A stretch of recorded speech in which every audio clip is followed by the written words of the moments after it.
안녕하십니까. 서울에서 커피 전문점을 15년간 운영하고 있는 하승재입니다.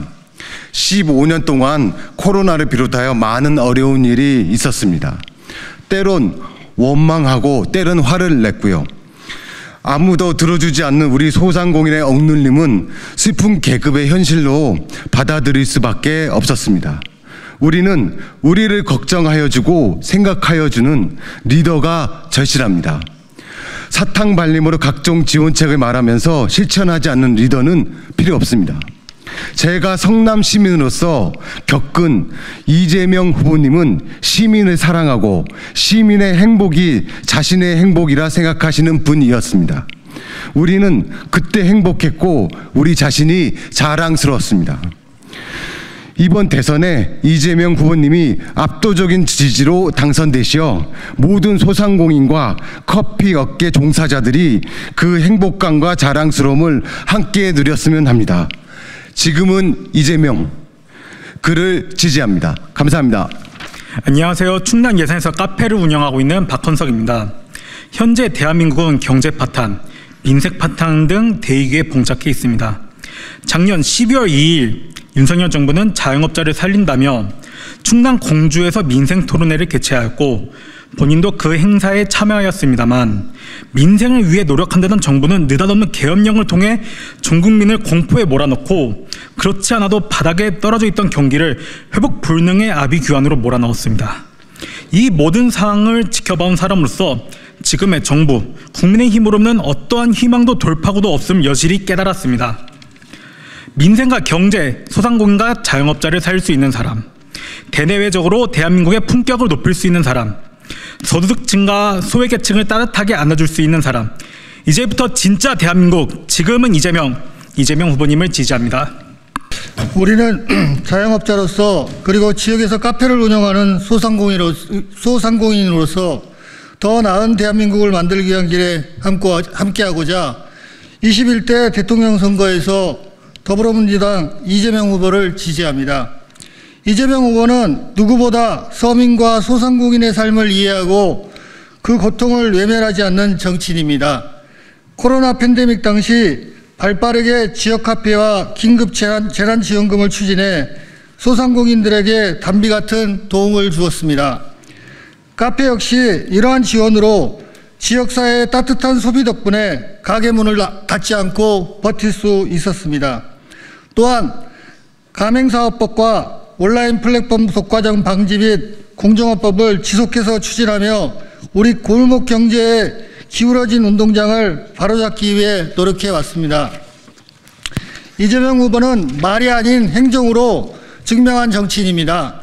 성남시장과 경기도지사를 거치며 지역카페, 공공배달앱, 청년기본소득 등 현실적이고 세심한 정책들을 통해 국민의 삶에 직접적인 변화를 가져왔습니다. 우리 소상공인들에겐 그 어떤 거창한 구호보다 생활 속에서 체감되는 정책이 절실합니다. 지금 우리 소상공인들은 고물가 고금리와 계엄으로 인한 소비 침체로 그 어느 때보다 힘든 시기를 보내고 있습니다. 정치가 제 역할을 하지 않는다면 거리의 작은 상점들이 먼저 무너질 수밖에 없습니다. 지금 중요한 것은 커피 원두 원가 같은 소모적인 말꼬리 잡기 논쟁이 아니라 소상공인을 살릴 수 있는 실질적인 정책 대안입니다. 그리고 우리는 이재명 후보가 지금의 위기를 가장 신속하게 그리고 효과적으로 해결할 수 있는 리더라고 확신합니다. 이 자리에 모인 카페 사장 대표자들은 더 많은 소상공인과 자영업자의 삶이 회복되고 국민 한 사람 한 사람이 존중받는 사회를 위해 이재명 후보를 지지합니다. 변화는 선택에서 시작합니다. 이재명 후보와 함께 새로운 대한민국을 만들어가길 희망합니다. 네, 민생살리기본부 본부장 윤호덕입니다. 인사드리겠습니다. 카페 가맹점주 협의회 그리고 카페 운영자 협의회 두 조직에서 이재명 후보를 지지 선언해 주셨습니다.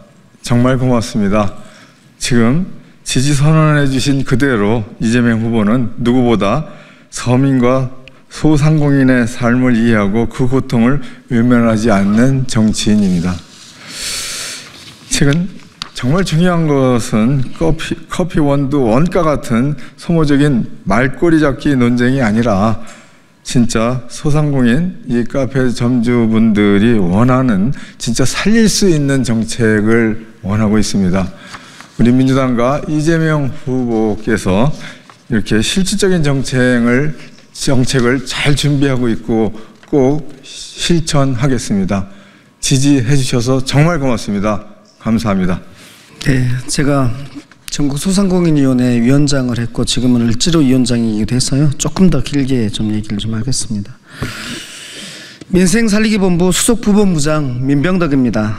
장사하랴 매장 지키랴 바쁘신 와중에 지선을 위해서 오늘 이 자리에 와주신 전국 카페 점주님들께 진심으로 고맙다는 말씀을 드립니다.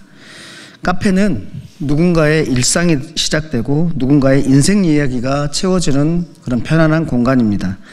그러나 그 공간을 지켜낸 사장님들의 삶은 코로나19 이후에 하루도 평온했던 적이 없습니다. 집합금지와 영업 제한, 국가가 생계를 멈추라고 했던 그 명령했던 시간, 우리는 국민이기에 참고 따랐습니다. 그러나 그 특별한 희생에 대해서는 국가는 충분히 보상하지 않았습니다. 국가는 빚을 지지 않았고 그 빚은 고스란히 가게가 떠안았습니다. 지금 그 빚이 원금과 이자라는 이름으로 우리 소상공인들의 목을 조이고 있습니다. 그런데 여전히 장사는 안 됩니다. 우리는 팬데믹을 지나 내란까지 겪었습니다. 골목 상권은 다시 쓰러지고 자영업자는 심각한 연체와 압박에 시달리고 있습니다. 국가가 직접 지원하는 것이 아니라 돈을 빌려주는 방식으로 문제를 해결했기 때문입니다. 그 대출은 2년 거치 3년 분할 이런 조건이었고 지금 거치 기간이 끝나 원금과 이자를 동시에 갚아야 되는 가장 고통스러운 시간입니다. 당시 저는 코로나19 손실보상법을 대표 발의해서 집합금지, 영업 제한으로 인한 손실을 법적으로 보상하는 제도를 만들었습니다. 국가의 명령으로 장사를 멈췄다면 국가가 그 손실을 책임져야 한다는 당연한 원칙을 법으로 세웠습니다. 그러나 지금의 위기는 단순히 보상만으로 해결되지 않습니다. 지금 필요한 건 말뿐인 민생이 아니라 매출을 회복할 수 있는 실질적인 대책, 버틸 수 있는 숨구멍을 만들어주는 정책입니다. 김문수 후보도 채무조정을 이야기합니다. 그런데 알고 계시는지 모르겠습니다. 이미 새출발 기금이라는 캠프에서 운영하는 제도가 있습니다.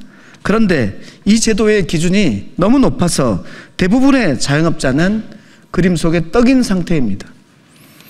아무런 구체적 방안 없이 반복되는 채무조정이라는 말, 그 말 속에 자영업자의 삶은 없습니다.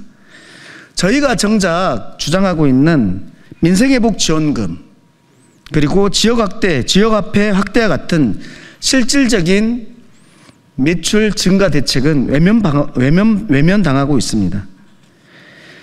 저희 더불어민주당은 이번 대선 공약에서 민생회복지원금과 지역화폐 확대라는 매출 확대라는 투트랙 민생 전략을 담고 있습니다. 지난 대선 토론회에서 채무 조정에 대해서 이재명 후보가 채무 탕감까지 가야 되는 거 아니냐, 정책 자금 지원했던 부분과 관련해서 일부라도 탕감해야 되는 거 아니냐라고 김문수 후보에게 물었습니다. 김문수 후보는 답하지 않았습니다. 김문수 후보는 탕감은 안 된다고 생각하는 것 같습니다. 그런데 지금 탕감 없이 매출만 증대시켜서 될 수 있는 상황에 있습니까? 이에 대해서 답을 주셔야 됩니다. 오늘 우리 골목의 상황이 커피 한 잔처럼 따뜻하고 든든해질 수 있기를 바랍니다.